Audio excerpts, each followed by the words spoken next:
Je bénirai le Seigneur en tout temps. Je bénirai le Seigneur en chantant. Son amour est si fort et son nom est si grand en tout temps. Je Bénirai en chantant. Je bénirai. J'avancerai avec lui carrément.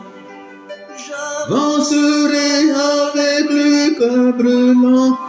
Et malgré le brouillard, la froidure et le vent, je dirai Dieu seul est grand, je dirai Dieu seul est grand.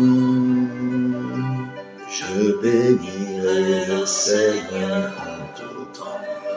Je bénirai le Seigneur en chantant. Son amour est si fort et son nom est si grand en tout temps.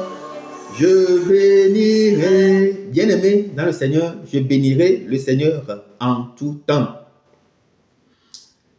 Je bénirai le Seigneur en tout temps. Son amour est si fort, si intense, et son nom est plus grand pour nous dans le nom puissant et glorieux de notre Seigneur Jésus-Christ. Bien-aimés dans le Seigneur, peuple de Dieu, soyez toujours joyeux, priez sans cesse, rendez grâce en toutes choses, car c'est à votre égard la volonté de Dieu en Jésus-Christ. N'éteignez pas l'esprit. 1 Thessaloniciens 5, versets 16 à 19. Toujours joyeux, rendre grâce en tout temps et ne pas éteindre l'esprit que Dieu a mis au-dedans de l'homme. Bien-aimés dans le Seigneur, peuple de Dieu, c'est dans part et dans la dimension de la prière que nous savons que Dieu a fondé la terre. Il a étendu les cieux et il a mis l'esprit de l'homme au-dedans de lui. Nous lisons cela dans Zacharie chapitre 12, verset 1. Bien-aimés dans le Seigneur, peuple de Dieu, l'apôtre Paul nous appelle, nous interpelle, nous demande de prier sans cesse, d'être joyeux, de rendre grâce et de ne surtout pas éteindre cet esprit que Dieu a mis au-dedans de l'homme. C'est la créativité, c'est l'intelligence, c'est la sagesse. C'est ça qui fait même la quintessence même de la vie humaine. Bien-aimés dans le Seigneur, peuple de Dieu, oui, nous devons prier. Comme je le dis la dernière fois, nous devons prier. Nous sommes capables de prière. Nous sommes obligés de prière. Cela est lié à notre nature humaine. Cela est lié à la nature humaine de prier, de chercher la face de son Dieu. David a déclaré dans Psaume 63, « Ô Dieu, tu es mon Dieu, je te cherche, mon âme a soif de toi, mon corps soupire après toi dans une terre aride, desséchée sans eau. Ainsi, moi, David, je te cherche dans ton sanctuaire pour voir ta puissance et ta gloire. » Psaume 63, David a dit cela. Bien-aimés dans le Seigneur, peuple de Dieu, nous devons prier. Nous devons chercher la face de notre Dieu. La première raison pour laquelle aujourd'hui il est plus important de prier, c'est que dans la même Bible, il est écrit dans le livre de l'Apocalypse que si tu n'es ni froid ni chaud, tu es rejeté, tu es vomi. Bien-aimé dans le Seigneur, peuple de Dieu, il faut savoir aujourd'hui que la société dans laquelle nous sommes est véritablement constituée de réseaux. Et nul ne peut rester au beau milieu, c'est impossible. Soit tu fais le vaudou, ou soit tu es dans un réseau sectaire, ou soit tu es en Dieu, tu adores Dieu, tu loues Dieu, tu magnifies Dieu, tu es en communion avec Dieu, tu marches avec Dieu dans son repos, tu vis avec Dieu, tu habites dans la maison de Dieu et Dieu lui-même vit en toi. Tu ne peux plus rester aujourd'hui au beau milieu. Il n'est plus permis de rester au beau milieu. Si tu restes au beau milieu, c'est comme si tu pars rester au beau milieu de la route, au beau milieu de l'autoroute. Bien-aimé dans le Seigneur, peuple de Dieu, au beau milieu de l'autoroute, eh bien, tu peux être facilement cogné par une voiture et tu ne pourras plus exister. Bien-aimé, dans le Seigneur, peuple de Dieu, il n'y a plus de beau milieu aujourd'hui. Il faut choisir son camp. Et nous avons choisi d'adorer, nous avons choisi de louer, de magnifier, nous avons choisi d'être protégés par Dieu. Nous avons choisi de rentrer définitivement dans l'alliance de Dieu au travers du sang de l'agneau, le sang de Jésus-Christ. Nous devons prier parce que parmi tous les réseaux qui existent aujourd'hui, il y a une question de leadership. Il y a une question de leadership. Même au sein des réseaux, il y a cette question de leadership qui fait aujourd'hui que ceux qui sont dans les autres réseaux que l'Église, eh bien, ils ont tout fait. Ils ont choisi d'être à la tête, de diriger notre monde, de gouverner notre monde, de dominer notre monde. Ils ont choisi d'être le fil conducteur de ce monde. Vous allez voir, ou nous allons voir aujourd'hui que l'Église fait partie de ce maillon faible de la chaîne aujourd'hui. Parce que dans les écoles, ce sont donc les gens du monde, les gens qui n'adorent pas notre Dieu. Ce sont eux qui sont les grands directeurs, dans les centres de recherche, dans nos universités, qui sont à la tête. Ce sont eux. Ce sont des gens qui sont dans les réseaux, dans ces différents réseaux. À part l'Église, ce sont eux qui occupent les premières places. Et nous, aujourd'hui, fils de la lumière, nous sommes là à quémander, à demander. Avant d'avoir un petit poste, nous sommes obligés d'écrire « J'ai l'honneur » pendant plus de 1000. On est appelé à écrire au moins 1000 « J'ai l'honneur » afin de pouvoir être appelé même à un seul rendez-vous d'interview. Bien aimé, dans le Seigneur, peuple de Dieu, il n'y a plus de beau milieu. Soit tu es dans le camp de Dieu, ou soit tu es dans le camp de l'ennemi. Si tu es au beau milieu, c'est comme si tu es sur l'autoroute, au beau milieu de l'autoroute, eh bien, tu seras facilement cogné, tu seras facilement tué. Bien-aimé dans le Seigneur, peuple de Dieu, nous devons prier et nous devons quitter cette dimension naturelle. Nous devons quitter cette dimension naturelle. Nous devons quitter cette dimension de la chair.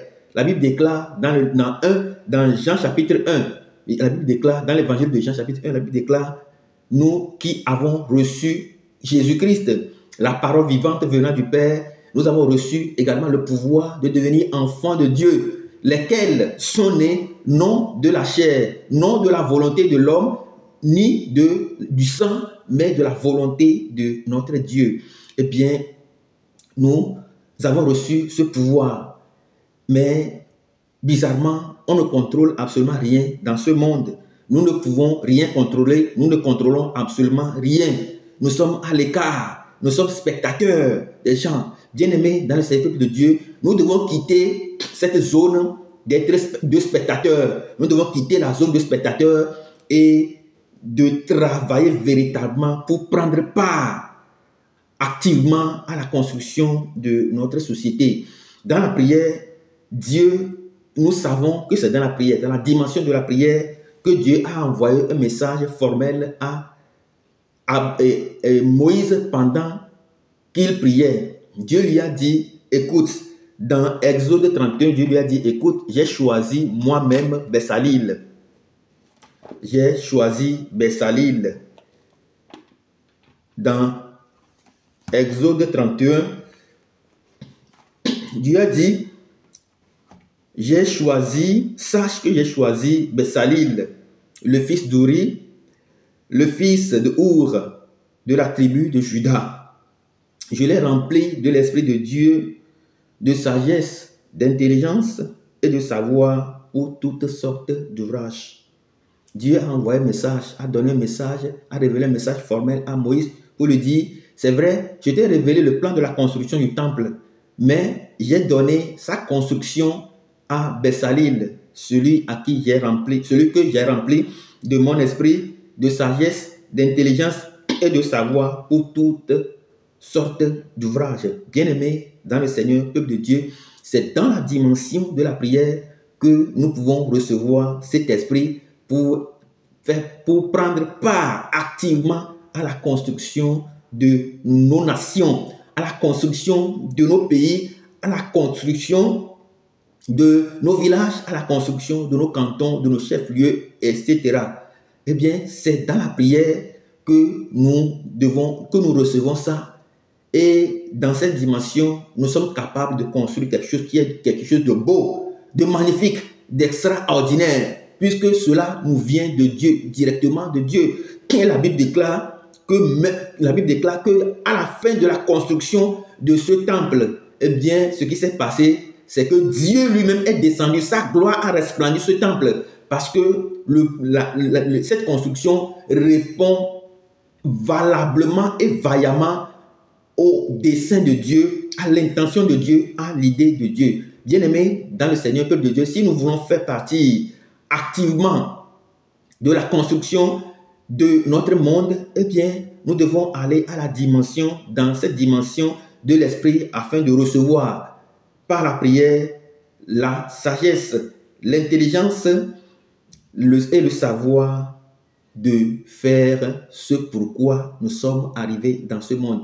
Bien-aimés dans le Seigneur, peuple de Dieu, c'est dans la prière, par la prière et avec la prière aussi, que Dieu a révélé à David, dans le livre des Chroniques, David a déclaré: le plan de la construction du temple, Dieu me l'a révélé. Et c'est par un écrit de ses mains qu'il m'a révélé cela. C'est par un écrit de ses mains que Dieu m'a révélé tout le plan de la construction de son temple. Mais Dieu lui a dit: voici, je donne ce plan à ton fils Salomon. C'est lui qui va me construire mon temple. Bien-aimés dans le Seigneur, peuple de Dieu, oui, nous devons prier. Nous devons incessamment prier et prier ardemment, prier intensément pour aller dans d'autres dimensions. Lorsque nous prenons, par exemple, l'apôtre Paul, il dit dans 2 Corinthiens 12, versets 2 à 6, il a dit qu'il a fait une visite au ciel. Il a fait une visite au ciel et que dans 2 Corinthiens 12, il a dit: il faut se glorifier. Cela n'est pas bon. J'en viendrai néanmoins à des visions et à des révélations du Seigneur. Je connais un homme en Christ qui fut il y a 14 ans ravi jusqu'au 3e ciel. C'est dans la prière que nous savons qu'on peut être ravi au 3e ciel. Et ce n'est pas seulement nous qui savons, hein. Il y a aussi d'autres réseaux qui savent qu'on peut être ravi dans d'autres cieux.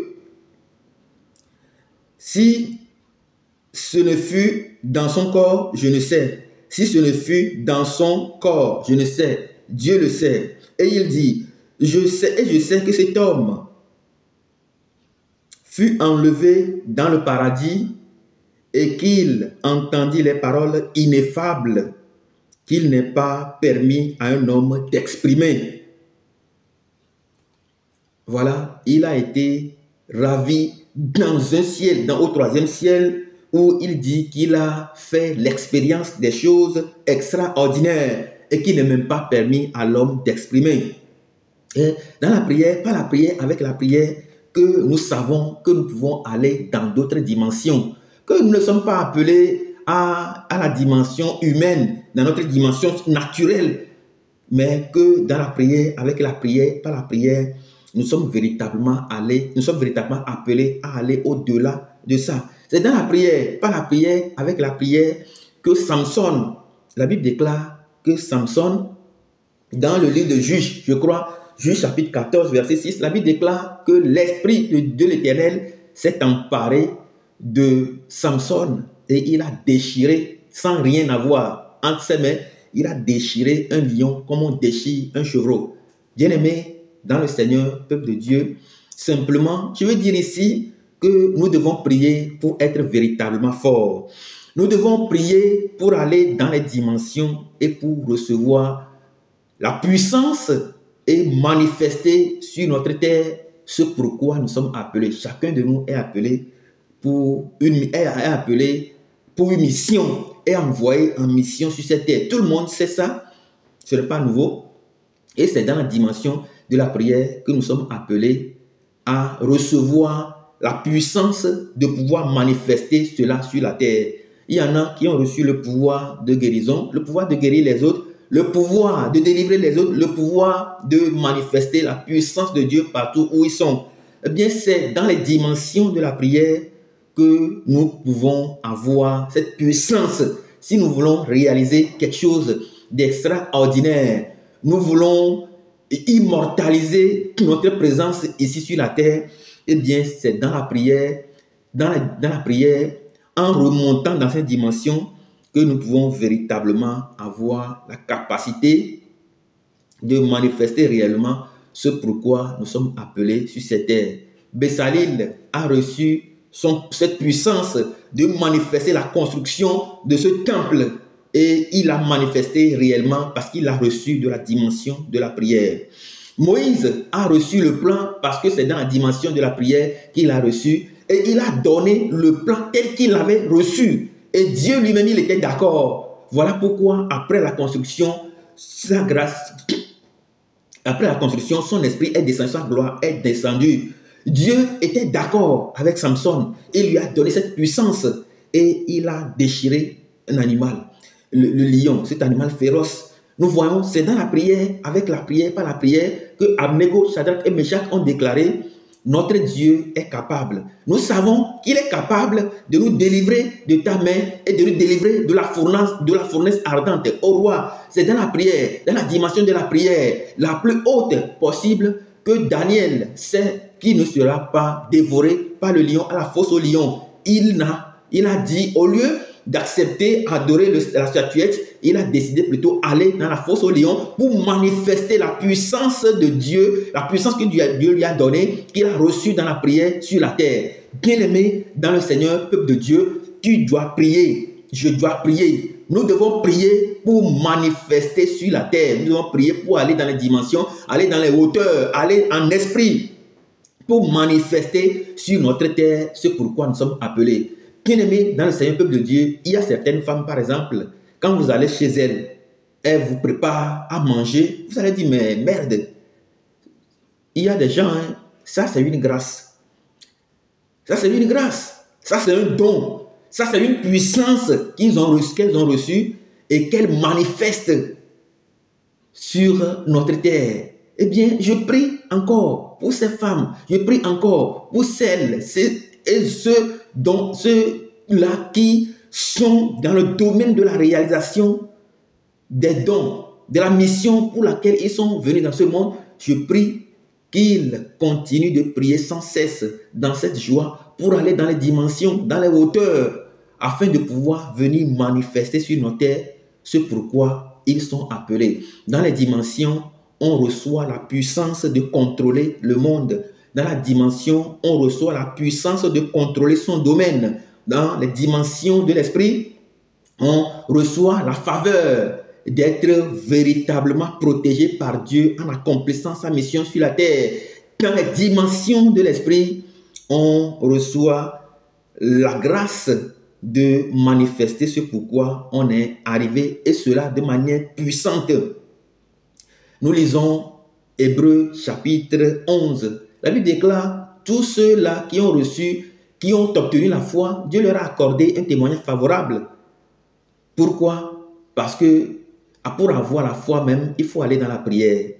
C'est dans la prière que Dieu donne des révélations que ni ton église, ni les autres ne peuvent pas te dire. Mais quand toi tu reçois cette révélation dans la prière, ça augmente la foi en toi. Ça fait accroître la foi en toi. Ça affermit la foi en toi. Et cette foi-là te permet donc d'avoir manifestement la puissance de Dieu avec laquelle tu es capable de contrôler le monde.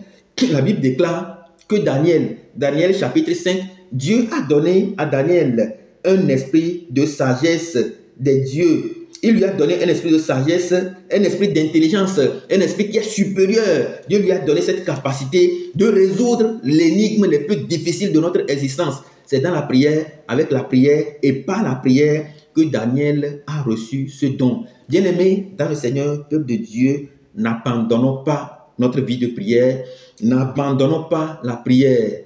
allons dans les dimensions, allons dans les autres dimensions de l'esprit de prière, allons dans d'autres dimensions et confions-nous totalement pour revenir sur la terre, manifester puissamment ce pourquoi nous sommes appelés. Dieu nous bénisse abondamment. Dieu nous bénisse abondamment. Dieu nous bénisse prodigieusement. Mais la question est de savoir, malgré toutes ces années que nous avons déjà fait sur la terre, vous allez rencontrer des gens qui vont vous dire, j'ai déjà fait 20 ans dans l'église, 14 ans, 15 ans, tout ça. Toutes ces années que nous avons fait, qu'est-ce que nous avons produit? Qu'est-ce que notre vie de prière nous a amené à produire? C'est la question qu'il faut se poser. Bien-aimés dans le Seigneur, peuple de Dieu, qu'est-ce que notre vie de prière? Qu'est-ce que notre vie d'enfant de Dieu? Qu'est-ce que ce pouvoir de devenir enfant de Dieu nous a donné de produire sur cette terre? Pendant que nos enfants y croupissent encore dans la misère en Afrique. Pendant que nous croupissons encore dans l'ignorance, pendant que l'ignorance a pris son envol dans notre vie, pendant que la méchanceté, l'horreur, pendant que on n'avance pas du tout, pendant que on meurt à chaque coin de la rue, qu'est-ce que nous avons fait? Qu'avons-nous fait de notre vie de prière? Qu'avons-nous fait des fruits de nos prières? Qu'avons-nous fait? Ou bien n'avons-nous pas prié? Bien-aimés dans le Seigneur, peuple de Dieu, le moment est venu. Prions, adorons, glorifions, chantons, soyons toujours joyeux, prions sans cesse et revenons manifester cette puissance que nous avons reçue dans la prière sur la terre pour une paix durable, pour une paix globale, pour une paix supérieure à l'intelligence des hommes. Dieu nous bénisse dans le nom puissant de notre Seigneur Jésus-Christ. Amen.